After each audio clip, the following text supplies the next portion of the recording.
Chacun peut s'adonner à un travail d'expression artistique.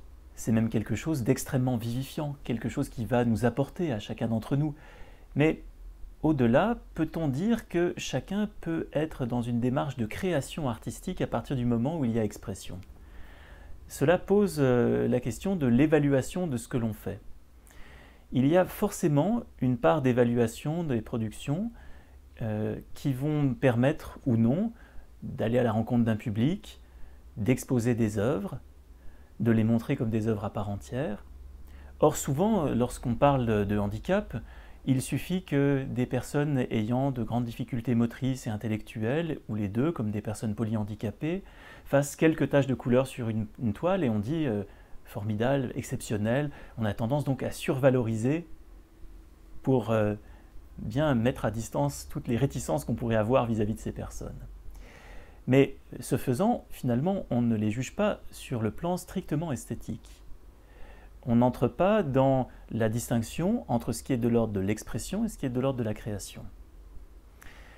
Cependant, il est difficile d'arriver à juger, parce que juger, ça veut dire rentrer à l'intérieur d'une perspective que j'appellerais validiste, c'est-à-dire la perspective de quelqu'un qui se pense valide et qui pense savoir ce que doit être un texte, par exemple, ce que doit être un récit, ce que doit être une forme de création artistique en utilisant le corps.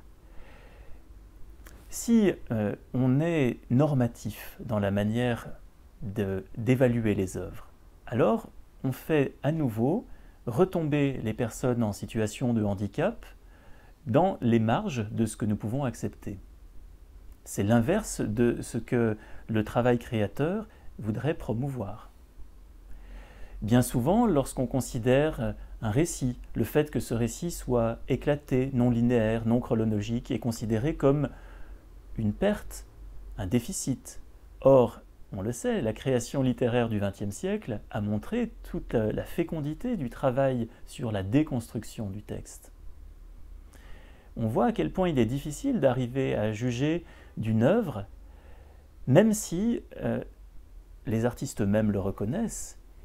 Il y a de très grandes possibilités offertes à des personnes qu'on aurait tendance d'emblée à déjuger. Et c'est là que le regard artistique peut justement se trouver complémentaire du regard d'un accompagnant, d'un soignant, qui va avoir tendance à aller trop vite parfois même dans la valorisation.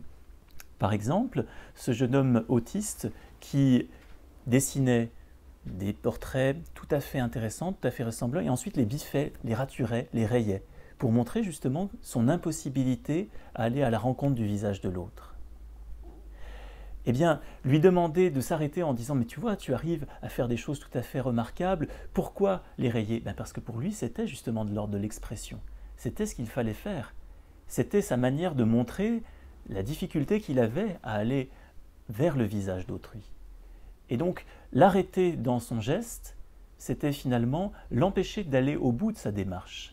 Et peut-être l'empêcher à terme d'aller au bout d'une démarche qui serait devenue proprement esthétique, en utilisant ces biffures de manière peut-être progressivement moins dense, moins importante, mais toujours avec la même marque personnelle. Et on voit comment ici, le relais du travail avec l'artiste peut être extrêmement utile pour aller contre un jugement normatif, contre un regard par trop validiste.